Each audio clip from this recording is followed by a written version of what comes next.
And that's my rum plum Christmas cake getting ready.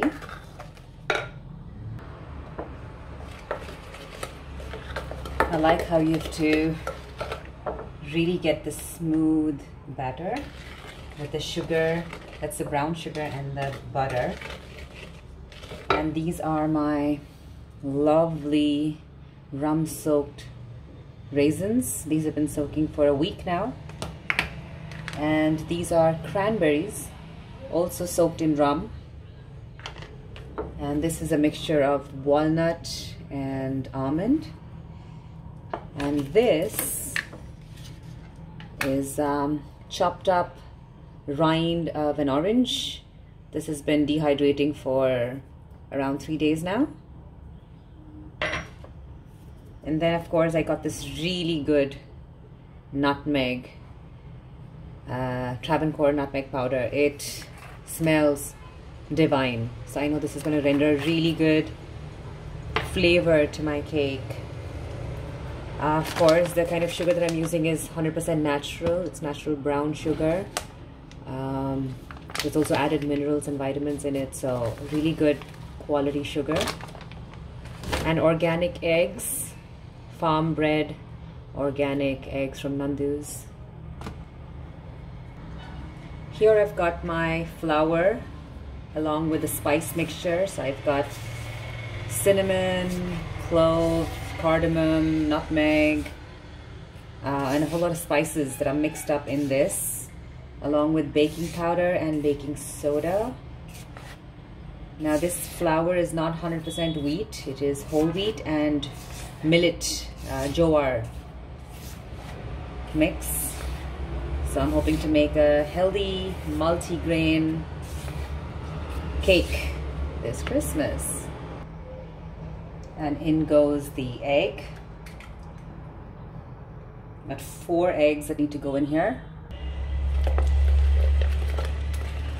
Now that the eggs are in, this mixture is going to be silky smooth. So we've got just 3 ingredients in here so far: the butter, the brown sugar, and the eggs.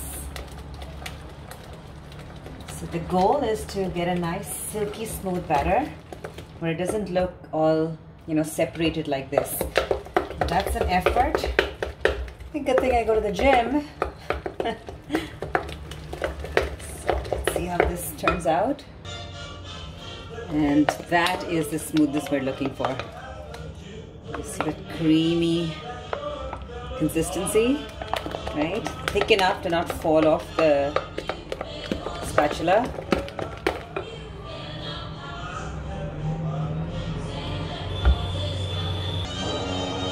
And I've got this delicious caramel syrup that I've made that's going to go into the batter sometime later.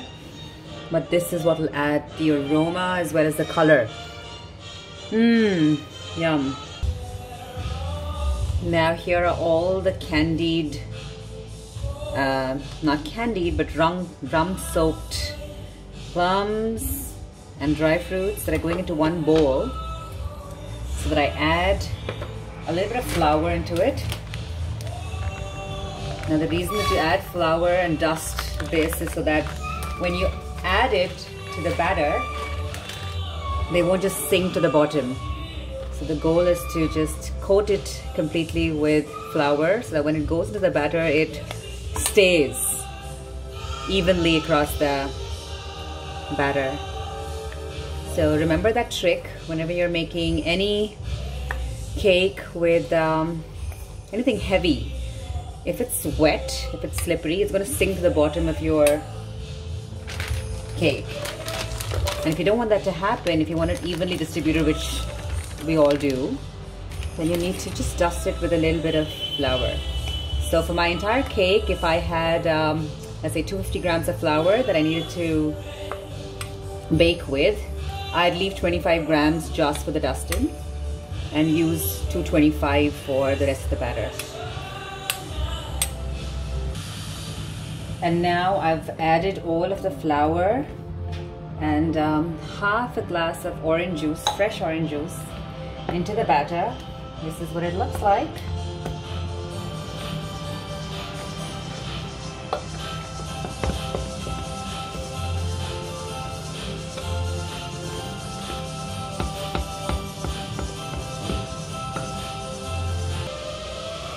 And now in goes the caramel syrup. You see the color? That rich caramel color.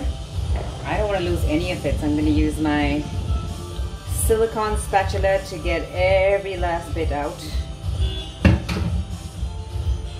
And we're going to mix this baby until it's well incorporated.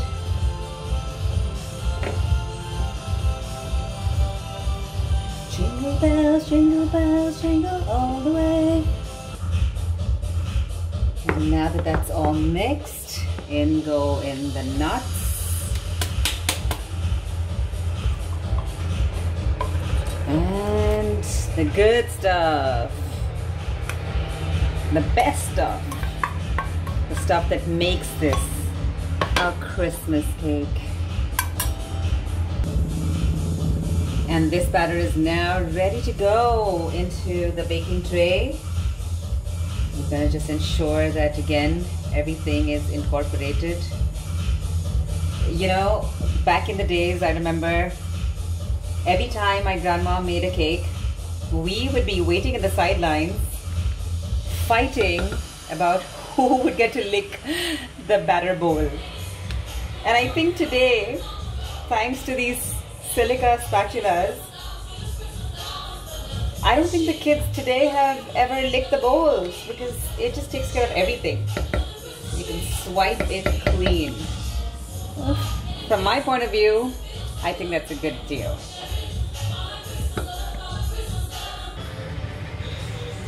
And that's my baking tray all lined up with butter paper. And this butter paper is actually a really good vegan variety.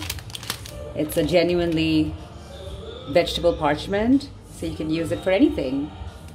And there's no need to really wash your utensils or scrape bits of cake left over. So I always ensure to use a parchment, but it's your choice. Now we've got to empty all of this into the baking tray.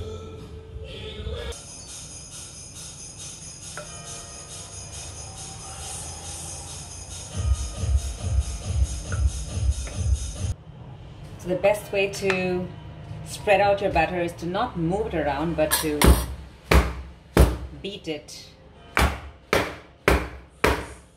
Especially if you have parchment paper, because the parchment itself will slide. So that's not a good idea. Just beat it around and it should spread pretty evenly. There we go. And that's ready to go into the oven now. The oven is already getting preheated at 200 degrees Celsius. So that's on. Cake is going to go in here for around 50 to 55 minutes and it'll be ready then. So let's see how it turns out. And while the cake is baking, I might as well snack coconut chutney.